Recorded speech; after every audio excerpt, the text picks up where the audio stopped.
My name is Andrea Castrovinci. I'm professor of polymeric material at SUBSI here in Lugano.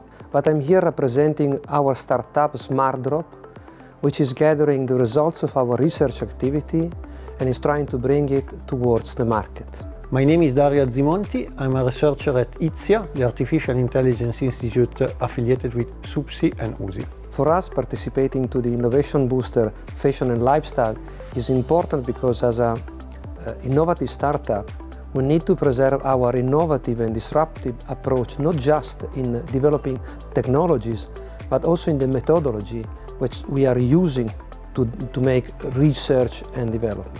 And this is why we are here today. As a researcher, participating in the Innovation Booster on Fashion and Lifestyle is very important because it allows me to understand what type of methodologies can be applied to the industry to create radical innovation.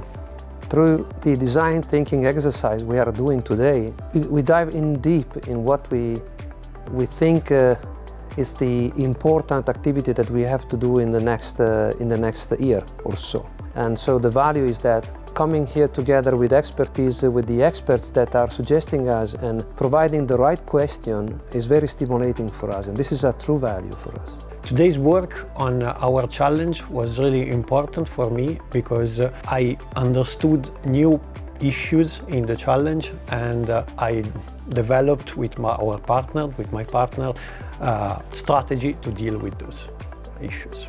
The work that we have done so far has been focused on the feasibility. So we have been exploring how to tackle the challenge that we pose today during this workshop.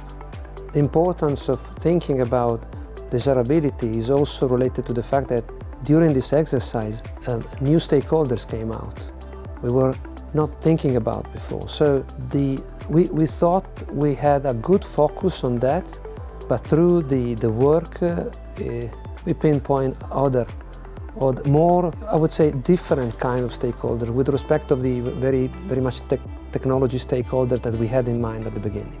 While thinking about desirability, we also understood that there were new technical challenges that we needed to face. So this exercise also helped us in understanding what could be new technical issues that we could face.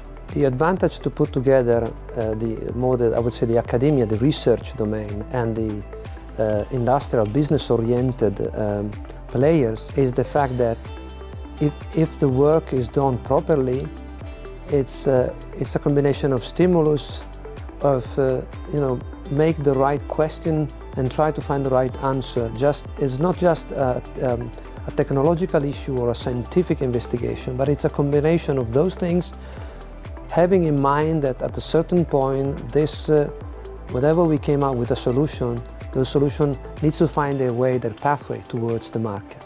As an academic, this type of program helped me to understand the direction where my research could be applied to business and how I can add value to business in Switzerland.